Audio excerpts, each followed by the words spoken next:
Welcome to another episode of Dating Decoded. Today we are diving deep. Get ready for Speed Mingle Unfiltered. Imagine walking into like a beautifully lit, really elegant room. The energy is buzzing, the music is perfect, and you were immediately asked to do three things that would honestly probably send a modern human being into a mild panic attack. Oh, absolutely. A total meltdown for most people. Right, because first, you have to hand over your phone. Gone. No smartwatch either. Completely disconnected. Yep. Second, you are legally forbidden from asking anyone for their phone number or, their social media handle. And third, and this might actually be the most terrifying one of all, you are completely banned from asking anyone the fundamental default question of adult existence. You cannot ask, so what do you do for a living? Which is, that's how we all start conversations, right? Exactly. So think about it. Would you survive that room? Or would you just find yourself standing by the cheese board, totally paralyzed, realizing you have no idea how to actually talk to a stranger without a script? Welcome to the deep dive. It's just a phenomenal thought experiment. But the wild thing is, it's not a thought experiment at all. That scenario is playing out as a literal blueprint for human interaction. And that is exactly what we are unpacking today. So, setting the timeline, it is Monday, July 13th, 2026. Yeah. And in just a few weeks, August 6th, to be precise, this very scenario is unfolding down in Brentwood, Tennessee. Yeah, at a rather stunning historic estate called Mere Bowls. We have gotten our hands on this massive stack of internal documents, promotional materials, and this highly detailed participant dashboard for an event called a Pop Fizz and Speed Mingle. Which sounds like a standard mixer, but the documentation reveals it's anything but. Oh, totally. Our mission today goes way beyond just reading an event flyer. Okay, let's unpack this.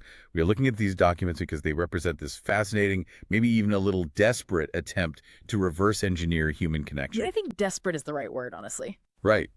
We want to understand how modern society is actively trying to hack its way out of social anxiety, digital burnout, and just the sheer agonizing awkwardness of traditional networking. The baseline assumption woven through every single page of this event guide is that our current methods of meeting each other are not just flawed, they are fundamentally broken. Yeah. They're actively eroding our capacity for authentic connection.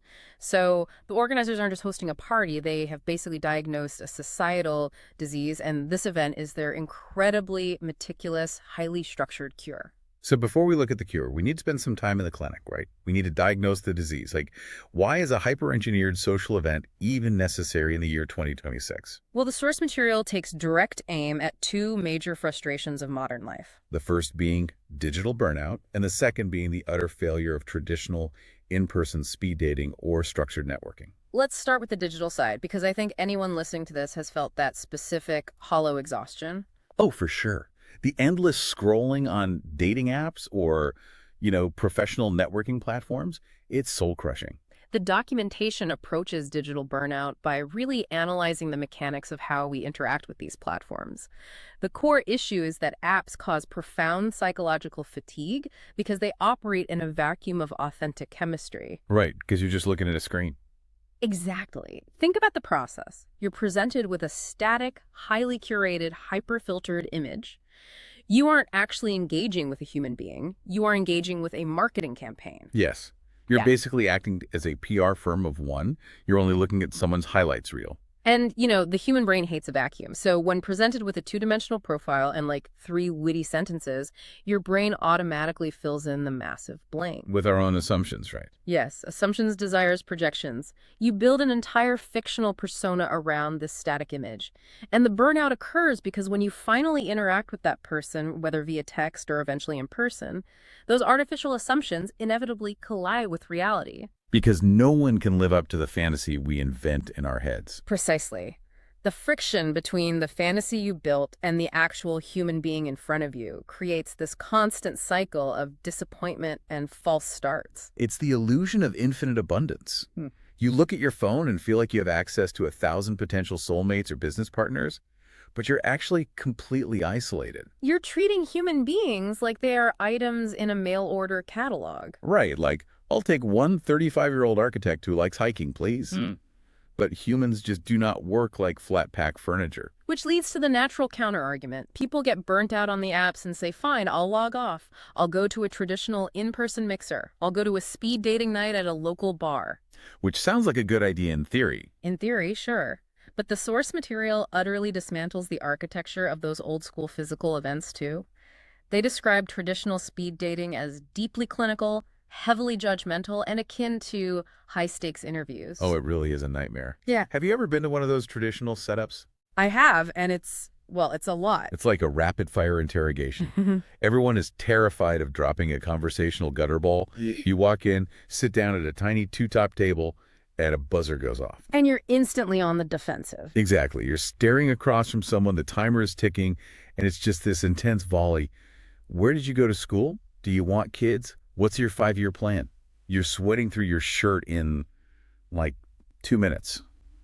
The psychological pressure of that environment completely stifles the one thing you're actually trying to uncover, which is authenticity. Yeah. When people feel like they're being assessed in real time, when the dynamic mimics a job interview, they immediately throw up defensive walls. They just rely on rehearsed answers? Exactly. They perform the version of themselves they think will score the highest points. The explicit overarching goal of the pop, fizz, and speed mingle is to resurrect the art of real face-to-face conversation. But to do that, they have to strip away the digital algorithms of the modern era, right? And they have to completely dismantle the physical clipboards and interrogations of the past. They essentially have to rebuild the room from scratch. So how do they physically re-engineer an environment to force people to relax? Because this is where the physical architecture of the mingle becomes so fascinating. They literally manipulate the physical space to alter human behavior. The environment itself is the first variable they control. As you noted, the venue is mere bowls, which provides a very specific atmosphere. Yeah, it's this historic estate. It's not some sterile conference hall or a loud, sticky-floored bar. They're setting a dinner party backdrop. The documentation highlights craft beers, boutique wines, and small plates. It's designed to feel warm and abundant, to lower those defenses. And as a quick logistical aside, the guide notes an automatic 20% gratuity on all food and beverage purchases, which, honestly, from a social engineering standpoint, makes perfect sense. It absolutely does. Nothing shatters a romantic or professional vibe faster than awkwardly doing math on a napkin at the end of the night, or, subtly judging how much the other person tips. By automating it, they remove another micro-stressor from the environment. Eliminating friction is the name of the game here. But the venue is just the canvas, really. The actual structural engineering happens in the seating arrangements. Right. They completely abandon the one-on-one interrogation-style tables. Instead, participants are grouped into what the guide calls curated pods, consisting of 4 to 6 people. Okay, I have to pause here, because when I first read that, my immediate thought was, wait, won't natural introverts just get completely steamrolled in a group of 6? It's a very common concern. I mean, if you take a natural introvert and throw them into a pod of 6 people, and one of those people is a loud, charismatic extrovert, that extrovert is going to completely dominate the airspace, right? They'll hold court, tell all their funny stories, and the introverts will just shrink into the upholstery. It's a completely logical fear. But the source material makes a deeply counterintuitive claim about this dynamic. Okay, I'm listening. The guide insists that the group format actually protects introverts. It serves as a psychological buffer. Walk me through the mechanics of that buffer. How does that work? Well, consider the alternative. If you are an introvert at a one-on-one table and the conversation hits a lull, the silence is deafening. Oh, the pressure is immense. Right.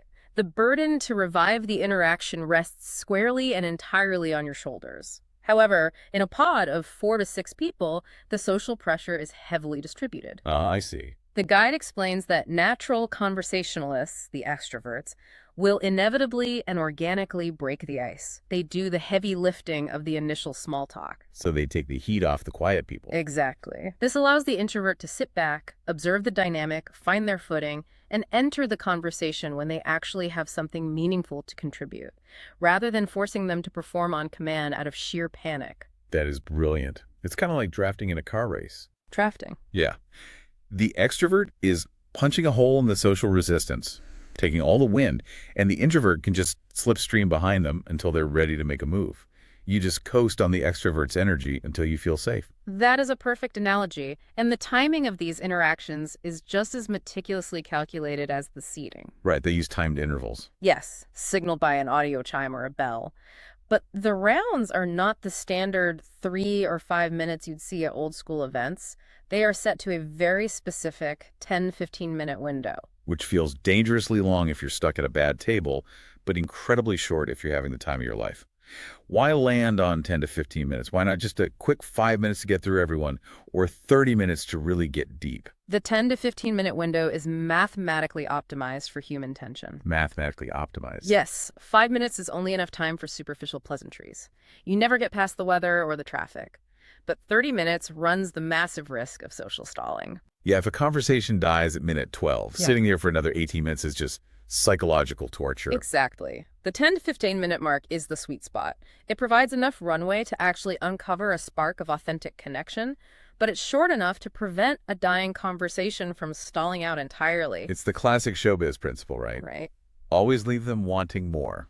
Precisely. If you're having a magical conversation with someone in your pod and the chime rings at minute 14, you are devastated. Yeah. You want to keep talking to them. And that is the exact psychological state the organizers want you in. Yes. High momentum. But when that chime rings, they introduce a mechanic that absolutely blew my mind. Yeah. Because they do not just tell everyone to stand up and switch tables. No, they don't. And what's fascinating here is how they handle the transitions. They use a partial rotation strategy. Okay, break that down for me. This might be the most mechanically elegant aspect of the entire night. When the bell sounds, only designated members of the group move to the adjacent tables. The rest of the participants remain seated to, in the words of the guide, anchor the station. So you have half the pod leaving and a new half arriving. Why is that better than just reshuffling the whole deck? Think about the physics of a normal networking event. If everyone rotates at the exact same time, the energy of the entire room plummets to absolute zero. Oh, right, because everyone stops talking at once. Exactly. Every single conversation in the building has to start over from scratch simultaneously. It takes a massive amount of collective social energy to spin those wheels back up. By utilizing a partial rotation, the event ensures every new table is a mix of old and new faces. Which prevents that massive energy dip. Yes, it solves the problem of energy reset. Because the anchors already have a rapport. Right, they've been talking for 15 minutes. Exactly. They have a rhythm, they have an inside joke. So when the new group sits down, they aren't staring at a blank canvas. They're stepping into a stream that is already flowing. Keeping the momentum high without resetting the room to zero. The social inertia is maintained throughout the entire evening. It's like merging onto a highway instead of having to build the car from scratch at every green light. That's a great way to put it. Okay, so they've engineered the venue, the seating, the timing, and the physical movement of the bodies in the room. But let's be honest. You can put people in the most perfectly mathematically optimized chairs in the world, and they will still be terrified of rejection. Human nature doesn't just disappear because the chairs are nice. Right. Human beings are incredibly fragile. So getting them into a beautiful room with a clever seating chart isn't enough. How do they build a psychological safety net so robust that people actually feel brave enough to be vulnerable? Well, the organizers recognize that structural engineering isn't enough without behavioral engineering. So they enforce 3 strict behavioral policies. These are the 3 pillars of psychological safety at the Mingle. And what's the first pillar? The absolute total prohibition of paper scorecards. Oh, thank goodness. The clipboard is the quintessential, horrifying prop of the traditional speed dating era. It's banned entirely. The documentation is incredibly firm on this, arguing that the moment you introduce a scorecard, you invite clinical metric-based judgment directly onto the floor. It fundamentally changes the way you look at the person across from you. It does. Like if I'm talking to you and you suddenly look down and scribble something on a piece of paper, my brain instantly shifts from we're having a nice chat to, oh my God, what did she just write? Did I talk too much? Was my joke bad? Am I failing this interaction? You're no longer present. Exactly. I'm just desperately trying to guess my grade. You cannot treat someone as a complex, nuanced individual if you are actively reducing them to a checkbox while they are speaking to you. The scorecard instantly triggers the high-stakes interview anxiety. By removing it, the organizers force the interaction to remain entirely in the present tense. Which brings us to the second pillar, I assume. Yes, the digital sanctuary policy. The unplugged floor. No phones. Right. Mobile devices, smartwatches, tablets, all of them must be silenced and completely out of sight during the active mingling rounds. Now, I can practically hear some of our listeners starting to hyperventilate at the mere suggestion of not being able to check their smartwatch for 2 hours. It's a tough pill to swallow for a lot of people. In 2026, a smartwatch is basically an external organ. Why take such a draconian stance on devices? The guide's reasoning is unflinching. Active device use, even a quick glance at a watch, immediately signals disengagement. It completely shatters the table's energy. Just a glance. Even just a glance.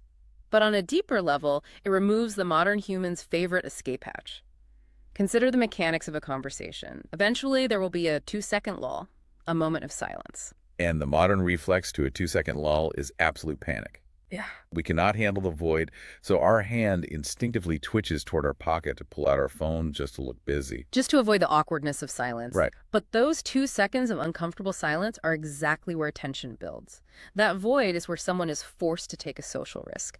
Someone has to ask a new question or make an observation or share a thought. And that friction is where actual, genuine human connection is forged. Precisely. If you allow people to keep their digital escape hatches, they will pull the ripcord the moment they feel even slightly uncomfortable. By banning the devices, the event enforces absolute presence. You're locked in the room with human awkwardness, and you just have to navigate your way through it. I love that. You're stripping away the armor. No clipboards to hide behind, no screens to escape into. But the third pillar is the one that really shocked me.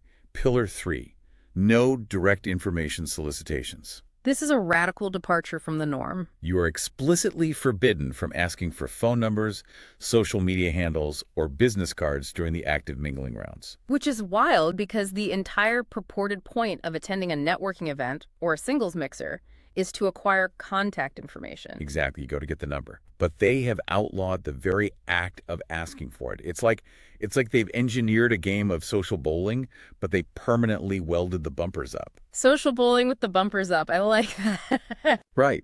They've identified the single most anxiety-inducing moment of human interaction, putting yourself out there, asking for a number, and getting rejected to your face. And they just made it illegal. You cannot throw a social gutter ball if the gutters are covered. The document zeroes in on a brilliant term for this interaction. They call it the gatekeeper moment. The gatekeeper moment. Yes. Asking for a number instantly and violently shifts the power dynamic of a conversation.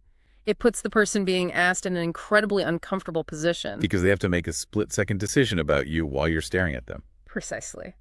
They are forced to either deliver a harsh, awkward refusal directly to your face, which ruins the vibe of the pod, or, and this is a fantastic phrase from the text, they give you polite compliance they later regret. Oh, man. Polite compliance they later regret. That hits so close to home. We've all been there. We've all been on one side or the other of that equation. You're talking to someone, they ask for your number, and you don't really want to give it to them. But you don't want to cause a scene, so you just cave. You give them the number, and you walk away knowing full well you are going to ghost them the next day. It feels terrible. It feels dishonest. By completely banning the exchange of contact info, the event eliminates the pressure cooker.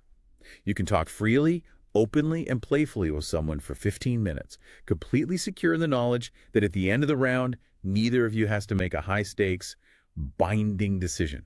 The psychological safety of knowing you won't be put on the spot allows for much deeper vulnerability. It forces people to treat each other as fellow human beings experiencing a moment together, rather than as data points to be collected for later. Okay, so let's set the scene again. You're sitting in a pod, you can't look at your phone, and you can't ask for their number. So the pressure's off. But you still have to avoid the dreaded awkward silence. How do you actually talk to them? This brings us to hacking the conversation itself. Yes, the event introduces a specific tool for this. They have one more massive ban. They do. They ban the classic networking question, what do you do? And to enforce that, they use a conversational catalyst called 52+2, the card game. It functions as a structural bypass for superficial small talk. It is literally a deck of cards. Yeah. Okay, but seriously, is bringing a deck of cards to a sophisticated mixer just a gimmick? Or is it a psychological necessity? Because it feels a little like a youth group icebreaker. According to the architectural logic of the event, it is an absolute necessity because the explicit primary function of this card game is to prevent anyone from falling back on what do you do? I despise that question with my entire being, but I am just as guilty of using it. It's so deeply ingrained in our social script. It's the default. It's the absolute first thing out of anyone's mouth the moment the weather has been discussed. Why is this event so desperate to kill it? The analysis in the guide breaks down the sociology of that question brilliantly. Asking, what do you do, is not a harmless icebreaker. It immediately and aggressively forces people into rigid professional identities. In a matter of seconds, it establishes a hierarchy in the pod. It invites immediate status comparisons. It creates an instant corporate org chart at a cocktail party. Exactly. Imagine a pod where one person answers, I'm a neurosurgeon, and the person next to them answers, I was recently laid off and I'm between jobs. Yikes. The vibe would just die. The dynamic of that table is instantly warped. The neurosurgeon is placed on an invisible pedestal, and the person between jobs feels an immediate pressure to justify their existence. The authenticity dies instantly. You stop seeing a group of complex, multifaceted human beings, and you start seeing a collection of walking LinkedIn profiles. You judge the neurosurgeon as successful but maybe unapproachable, and you judge the unemployed person with pity or dismissal. The actual human being is buried under their W-2, and that's why the card game acts as an external mediator. The cards are loaded with fun, meaningful, and sometimes bizarre or thought-provoking prompts. Which takes the pressure off the individual. Yes, it takes the immense pressure off you to come up with the perfect line or be naturally witty. It deflects the vulnerability. Think about it. If I sit down at a table and immediately ask you, out of nowhere, what is a belief you hold that most people disagree with? I look like a lunatic. You look deeply intense. And frankly, a bit creepy. But if I draw a card from the deck and the card asks you that question, I'm safe. We're just playing the game. You can blame the cardboard. Right. The game guarantees engaging talking points, it keeps the vibe light, and most importantly, it forces the conversation into a space of discovery rather than resume reading. When you answer a prompt about a weird childhood memory or a passionate hobby, you're revealing your authentic personality and your perspective. And shared perspective, not shared tax brackets, is what actually forms a lasting bond. So the cards are down, the conversation is flowing, and we're completely bypassing the small talk. This leads to an incredibly important question. Who exactly is sitting in this room with you? How do they get selected, and what do they want? The way this event handles demographics and intent is wildly different from the rest of the industry. It completely flips the standard model on its head. Break that down for me. Traditional events thrive on hypersegmentation. They love to divide and conquer. But this event champions a concept they call age fluidity. Age fluidity. How does that translate into the actual attendee list? Well, the baseline is a minimum age of 21 simply because alcohol is served. But the active participants typically span a wide range, clustering heavily from their mid-30s to early 60s. And the event deliberately, vehemently rejects the industry standard of creating narrow age brackets. You mean those flyers you see that say Nashville singles mixer ages 30 to 35 only? Yes. The organizers refuse to host events like that. Now, I'll play devil's advocate here, because human nature is practical. Doesn't it create total chaos if a 25-year-old looking for a startup mentor is sitting next to a 60-year-old looking for a summer romance? It seems like it would, yes. Right. Why not just separate them into different rooms so everyone gets a guaranteed return on their time? Why mix them together? That is the conventional wisdom, but the document outlines a philosophy that directly warns against creating these artificial social silos. When you rigidly segregate a room by age or by intent, you foster immense implicit bias. Ah, I see. You're building an environment based on the assumption that people outside of your exact demographic have nothing of value to offer you. You're actively constructing an echo chamber. You're locking people in a room with a mirrored version of their own life stage. The guide argues that true demographic diversity is what actually enriches a conversation. Mixing a 25-year-old's perspective with a 60-year-old's lived experience introduces a varied, dynamic energy that narrow brackets completely suffocate. And this ties into intent too, doesn't it? Yes, it ties directly into the most profound structural rule: intention blindness. Intention blindness. That sounds like a fascinating psychological experiment. What does it actually mean for the attendees? It means that absolutely no one enters the venue wearing a label. The doors are thrown open to individuals who are pursuing wildly different social outcomes. You have people looking for true romance, people looking for venture capital, people looking for a tennis partner. And people who just want a decent conversation for an hour. Exactly. But nobody knows who wants what during the actual mingling rounds. Because they can't ask. It all ties together. You Yeah. can't ask for their number, you can't ask what they do for a living, and you have no idea why they bought a ticket. Yeah. You literally do not know if the person laughing at your joke is a CEO looking to hire a new director or a single person trying to find a date for Friday night. If we connect this to the bigger picture, we can see how modern hypercategorization has actually made us less connected. How so? Think about dating apps or networking sites. You're forced to label yourself instantly, looking for short-term fun, looking for a co-founder. But the moment you apply that filter, you eliminate 90% of humanity from your field of view before they even have a chance to speak. Intention blindness levels the playing field. Without labels, people are forced to talk to each other as human beings first. Exactly. It's an engineered environment designed to manufacture serendipity. You might show up to this event completely laser-focused on finding a romantic partner. But because you're forced to engage with a 55-year-old woman without knowing her intentions, and you can't ask what she does, you just talk about life. And you might end up meeting your next best friend or your next business partner entirely by accident. That's the beauty of it. And to guarantee this blindness, the organizers maintain a strict privacy blackout. Specific registration data, such as overall headcounts, exact age distributions, gender identities, or racial backgrounds, is never shared with the attendees to maintain an unbiased environment. Okay, I am completely sold on the romantic notion of serendipity. But let's look at the cold, hard reality of the consumer for a second. Okay. A participant pays roughly $26 to $47 for a ticket to this event, depending on when they buy. They might embrace the serendipity in the room, but deep down, they have goals. They want a return on their investment. So how does the system actually categorize human desire behind the scenes to make sure the event isn't just total anarchy?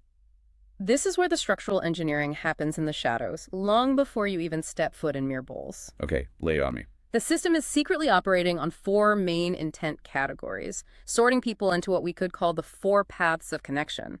Before the event, participants select deal-breaker categories and sub-interests, things like arts and culture, food and drink, or intellectual stimulation. But what are the 4 main paths? Let's break these down because the specific phrasing they use in this internal document is almost clinical. It is very precise. The first path is networking, which the system subtitles professional assent. Professional assent.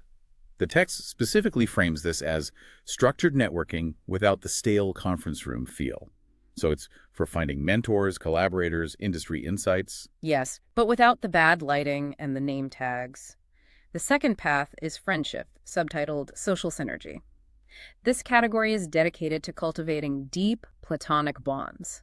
The guide lists examples like workout buddies, brunch partners, or co-conspirators for late-night intellectual debates. I really noticed that phrasing.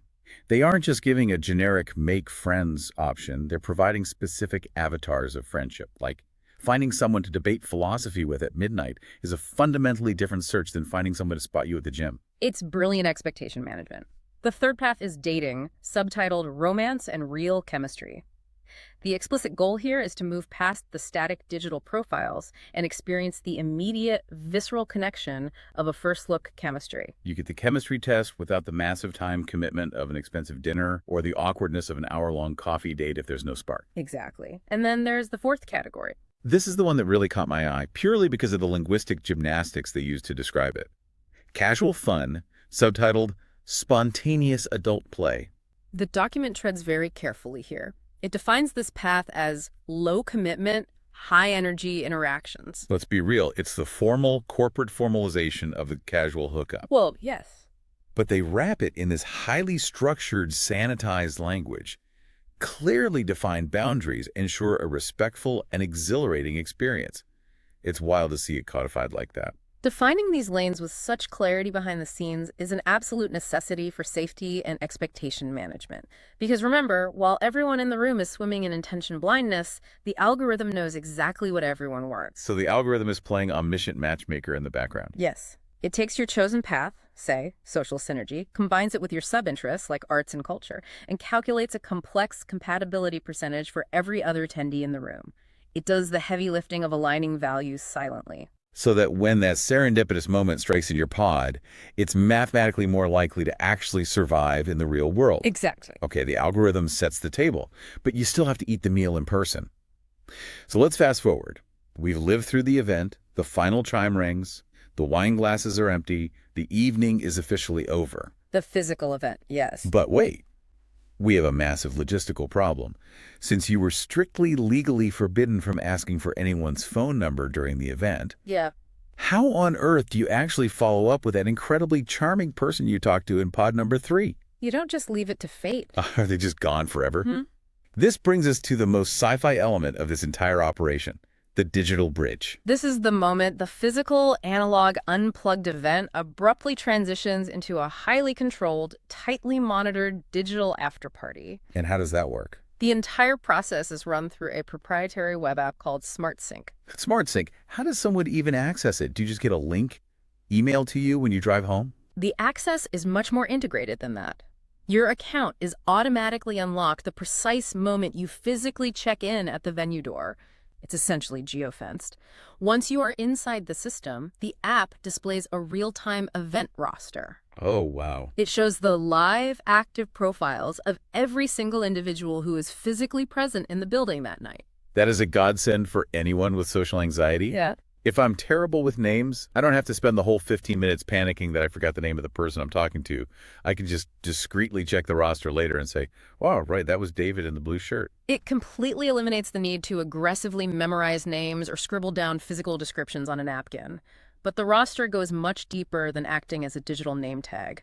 It displays two vital pieces of hidden information. Yeah, those are. First, it reveals that algorithmic compatibility index we discussed earlier, that percentage match based on your hidden hobbies and values. So even if I had a fantastic flowing chat with someone, I can look at the app later and see, oh, wow, the system says we're only a 12% match on lifestyle. The text calls it a subtle data-driven guide to help you prioritize who you actually reach out to. 10 seconds. Second, the app finally lifts the veil on the biggest mystery of the night.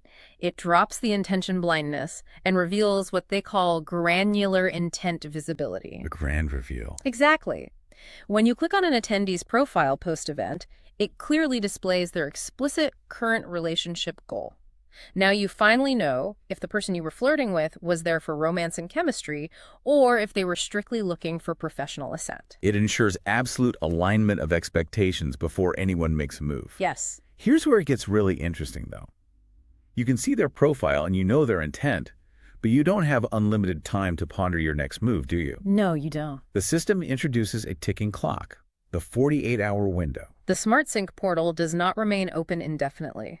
It is programmed to stay fully active for exactly 48 hours following the conclusion of the mingle. It's like a time-delayed, highly targeted digital parachute. You jump out of the plane in person, completely untethered, zero numbers exchanged, free-falling in the conversation. But 48 hours later, the app deploys a parachute and ensures the connection lands safely. That is a wonderful way to visualize it. The psychological brilliance of imposing a hard 48-hour window cannot be overstated. By enforcing a strict deadline, it compels intentional, immediate action.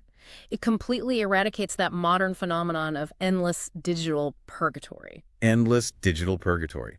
That is the perfect phrase for modern dating. It's exhausting, isn't it? It's that agonizing game where you get someone's number, but society tells you that you can't text them immediately because you look desperate. So you wait 3 days, then you finally send a text, then they wait 2 days to reply so they don't seem too eager. And the momentum just slowly bleeds out until you're practically strangers again. The game playing is completely eliminated. The 48-hour window forces your hand. You have 2 days. Make a definitive move, or the portal closes and you lose the connection forever. And if you decide to take the leap, the mechanics are pretty simple. Very simple. You locate your match, you verify that your intents align, and you click a specific button, the paper airplane icon. The paper airplane icon. Yes.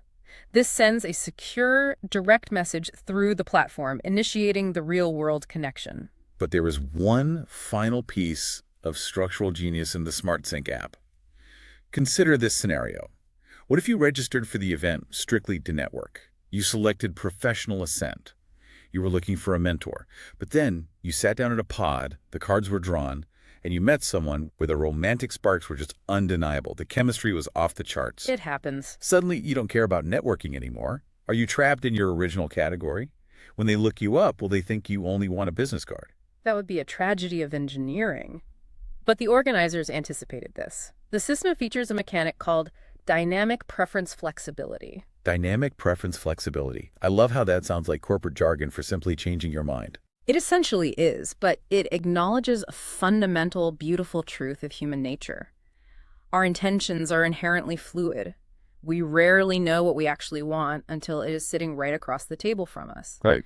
The platform allows every participant to update their relationship preferences. You can pivot your profile settings from networking to dating while you're literally standing in the parking lot.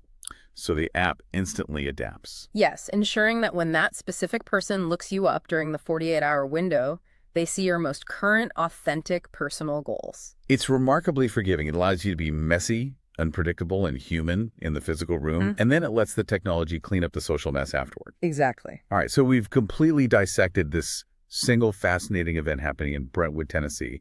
We've explored the psychology of the pods, the necessity of the cards, the rigid behavioral rules, and the ticking clock of the 48-hour digital window. But let's widen the lens here. Okay, let's zoom out. Let's make this real and applicable for the listener. Because what if you, the person listening to this deep dive right now, are not in Tennessee? What if you are never going to attend a formal speed mingle in your life? What does this all mean for you? How can you extract this heavily engineered mindset and apply it to your everyday life? Say, the next time you're at a neighborhood barbecue or trapped at a corporate conference. Well, the event guide actually includes a section titled Tips for Success. Oh, really? Yeah. Now, on the surface, they read like standard event platitudes. Be authentic, keep an open mind, practice active listening, and remember to have fun. It sounds like the poster on the wall of a high school guidance counselor. True. But look beyond the platitudes to the promised benefits of the event. Expanding your social circles, enhancing your ability to communicate and think on your feet, and boosting your self-esteem by actively stepping out of your comfort zone. Those are universal human desires. Exactly. And you do not need a proprietary app or an audio chime to achieve them. You can extract the core principles of this event's architecture and apply them manually in your own life. Okay, give me a concrete example. How do I, as a regular person, apply the concept of intention blindness at a casual neighborhood barbecue? It requires a conscious effort to stop categorizing people the moment you meet them. When you walk into a room, your brain naturally tries to sort everyone to save energy. Like, that person looks like a useful professional contact. That person looks out of my league. That person looks boring based on their shoes. Precisely. You are building artificial social silos in your own mind. Challenge yourself to drop those invisible labels. Approach every single conversation as an open-ended discovery rather than a targeted mission to get something. Assume everyone in the room has a secret, fascinating life if you just bother to ask the right questions. You might be utterly surprised at who you end up connecting with when you stop filtering them before they speak. I love that approach. Speaking of questions, what about the conversation itself? How do we hack that in real life? The single most actionable takeaway from this entire deep dive is this. Ban the phrase, "What do you do?" from your own personal vocabulary. Yes. Burn it down. Strike it from the record. It is incredibly difficult to do because it's our default cultural setting. But the next time you're at a corporate conference or a dinner party, instead of asking for a job title and establishing an instant hierarchy, try asking a question that requires a narrative answer. Like what? Ask, what is taking up most of your headspace lately? Or, what are you looking forward to this weekend? Force deeper, more authentic conversations in your daily life. Essentially, you have to act as your own 52+2 card game. It takes a lot of courage to do that without a physical deck of cards to hide behind. You have to own the weirdness of asking a deep question, but the payoff, an actual memorable human interaction instead of a robotic exchange of resumes, is so profoundly worth it. It really is. Okay, let's bring this home. We started this deep dive by looking at the incredible lengths society is going to in order to fix human connection.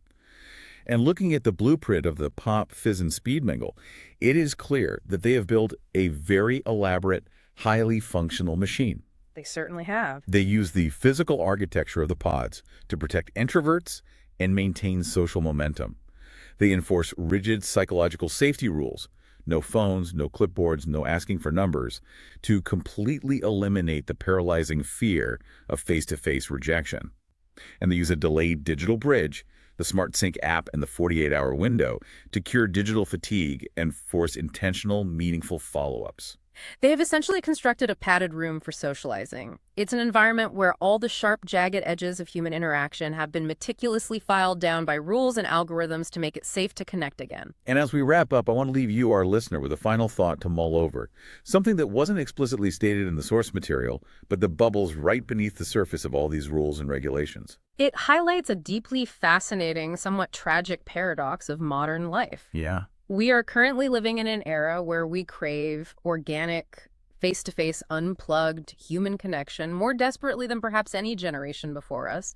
We recognize that the screens are isolating us. We know the apps are burning us out. We want to be wild and free. Yet, in order to achieve that organic connection, we apparently now require highly engineered rule sets, strict behavioral bans, and algorithmic digital mediators just to feel psychologically safe enough to say hello to a stranger. Right. We want to be wild and free, but only if we are placed inside a perfectly constructed, temperature-controlled zoo. Which raises an incredibly important question for the future of society. Are we moving toward a reality where our most authentic human moments must be artificially manufactured? Wow. If we literally need a rule book and a chime to have a natural conversation, have we forgotten how to be human? Or have we just finally figured out how to cleverly engineer our way out of our own evolutionary awkwardness? Is the social bridge working? Or have we just completely forgotten how to swim? That is something for you to chew on the next time you're at a party, desperately trying not to ask the person next to you what they do for a living. Thank you so much for joining us on this deep dive into the architecture of connection. Keep questioning the structures around you, keep pushing for real vulnerability, and we will catch you next time. Thank you for listening and watching 21st Century Dating Decoded, the official Speed Mingle podcast. On the new Speed Mingle TV network.